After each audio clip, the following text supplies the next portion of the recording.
Ladies, I am here tonight on the show. And tonight we are here tonight, and we're gonna talk about some wrestling news here tonight on a Sunday. So the biggest thing was that Nick Khan, the vice president of WWE, was on an interview, and they started talking, I guess, about Roman Reigns possibly following the footsteps of The Rock and John Cena, and eventually getting into the movie industry. And he said, "Why not? I don't think that's a bad idea. Hell, I think we in here in the WWE wouldn't even mind helping him out, um, getting into the movies." So I believe Roman Reigns only made one movie. It was actually with the Rock. It was like Hobbs, some shit like that, back like 2017, I think, 2018, somewhere around there. But I don't think he has too much experience. I think he's done a little bit of like guest starring like on Disney shows or something, or Nickelodeon shows.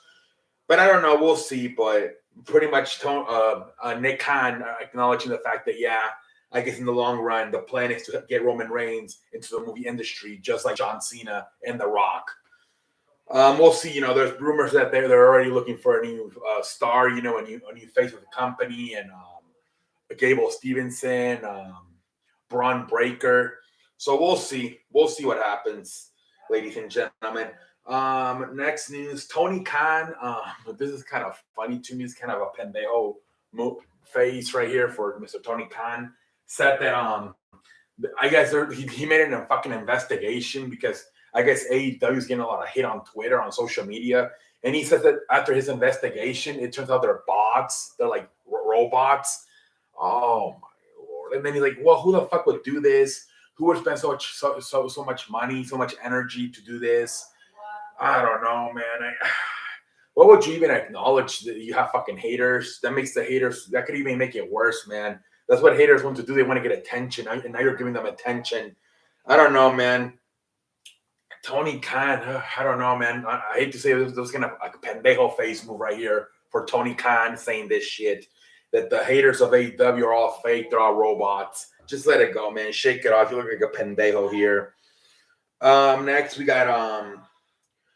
got Logan Paul. Apparently, he's still gonna maybe do have future plans with WWE because he said when he was negotiating his contract with the WWE, part of the thing he said that he eventually wants to be a baby face, and that's why when the match was finished, they had Miz turn on him.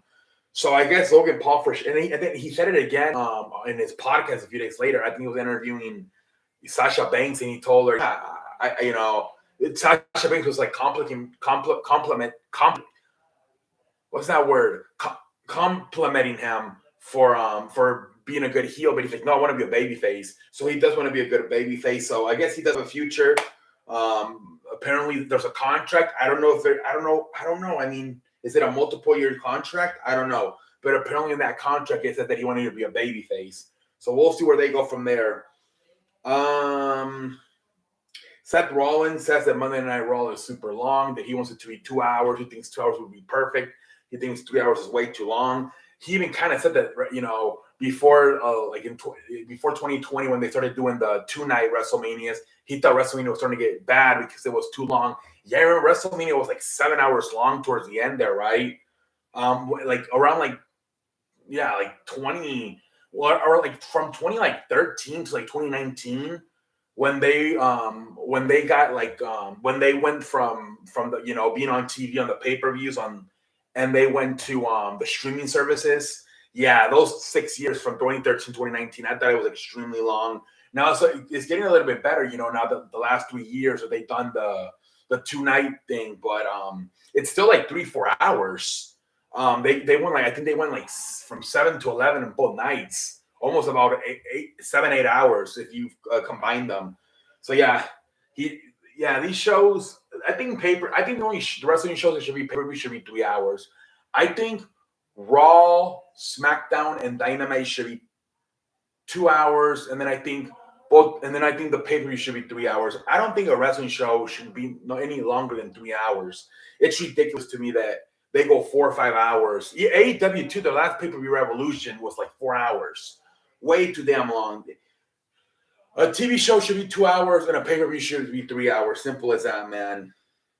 Sunny, former WWE woman competitor wrestler, apparently has been arrested multiple times already in 2022. Jesus Christ, it's only what, but we only been in 2022 for a few months.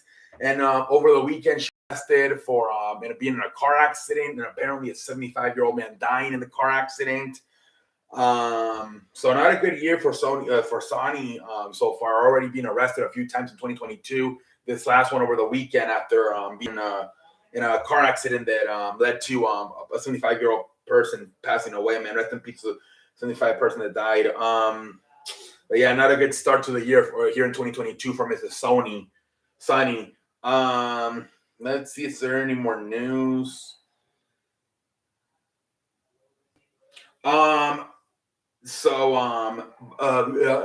Graves, both Corey Graves and not to each other, to different people. Corey Graves and Alexa Bliss got married over the weekend. Corey Graves got married to Carmella, and Alexa Bliss got married, I think, to an actor. But anyways, whatever. Congratulations to both of them. Jerry Lawler will be now replacing Corey Graves on Raw for only for a few weeks until Corey Graves gets back from his honeymoon. Remember, Jerry Lawler, it's been like 2-3 years since he's been on Monday Night Raw. Remember, he got kind of kicked out of there because of, I believe, Akira Tozawa was having a match, and he went up to the top rope and did a move, and he said, "Flying noodle." And so they got backlash from a lot of fans for being racist. So yeah, that was like, I want to say 2019, 2020. It's been a few years. So yeah, he's occasionally done the guest appearance. A few weeks ago, he was on Raw. Remember when they were in Cleveland and with Logan Paul and The Miz. But yeah, so he's gonna be at least, I don't know how many weeks it's gonna be, but until Corey Graves gets back from his honeymoon, Jerry Lawler will be the replacing him on Raw, joining Byron Saxton and Jimmy Smith. So we'll see where the hell that goes. Hopefully he has a good outing.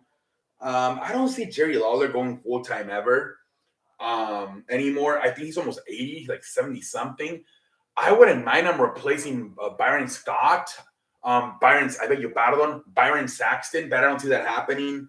But yeah, we'll see how commentating goes these next few weeks, or I don't know if it's just 1 week or whatever, but yeah, we'll see how it goes with Jerry Lawler, with Jimmy Smith, and Byron Saxton doing it until Corey Graves gets back. And maybe Alexa Bliss will finally also come back now that she finally got married. Maybe that's what they were saying, that they gave her time off because she was planning her wedding. But yeah, ladies and gentlemen, anyways, until next time, thank you for watching.